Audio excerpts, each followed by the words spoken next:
నలుగురు దొంగలు. రంగాపురం అనే గ్రామంలో సుశీలమ్మ అనే ఒక అవ్వ ఉండేది. ఆమెకు నా అనేవాళ్ళు ఎవరూ లేరు. ఆ ఊరిలోని వారే ఆమెకు దిక్కు. తనకున్న కొద్దిపాటి స్థలంలో అన్ని రకాల కూరగాయలు పండించుకుంటూ వాటిని ఆ గ్రామంలో అమ్ముకుని జీవితం సాగిస్తూ ఉండేది.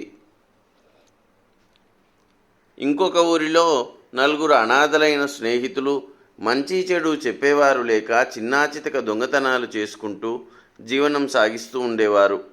ఇలా ఉండగా ఒకరోజు సుశీలమ్మ జీవించే గ్రామానికి దొంగతనానికి వెళ్తారు.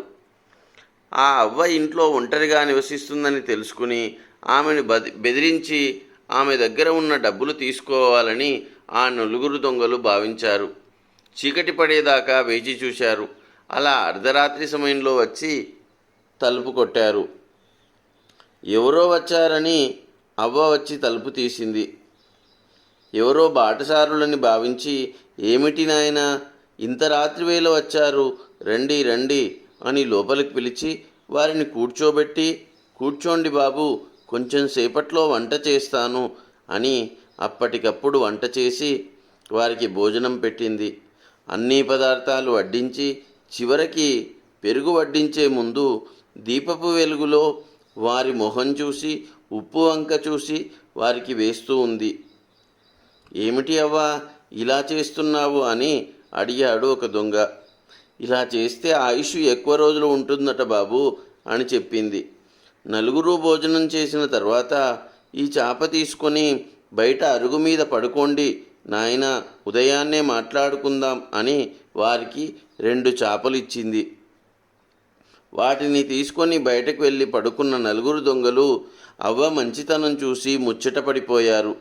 తన వద్ద ఉన్న డబ్బు కాజేయాలని మనం వచ్చాము, కానీ ఆమె మనకు కడుపు నిండా అన్నం పెట్టి మనకు ఆశ్రయం ఇచ్చింది కనుక ఈమె ఇంట మనం దొంగతనం చేయకూడదు అని నిర్ణయానికి వచ్చి కడుపు నిండా అన్నం తినటం వల్ల హాయిగా నిద్రపోయారు.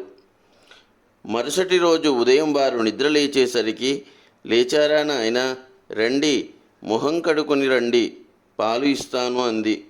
వారు వెంటనే అవ్వ చెప్పినట్లు చేశారు. అవ్వ ముందు కూర్చొని వారు రాత్రి ఎందుకు వచ్చింది నిజాయితీగా చెప్పారు. అప్పుడు అవ్వ, పుట్టుకతో ఎవరు దొంగలు కారు, మీరు నిజాయితీగా బతకడం అలవాటు చేసుకోండి. మీరు నా మనవలని ఈ గ్రామంలో వారికి చెబుతాను, చక్కగా పని చేసుకొని బ్రతకండి అని చెప్పి గ్రామస్తులకు వారిని మనవళ్ళుగా పరిచయం చేసింది.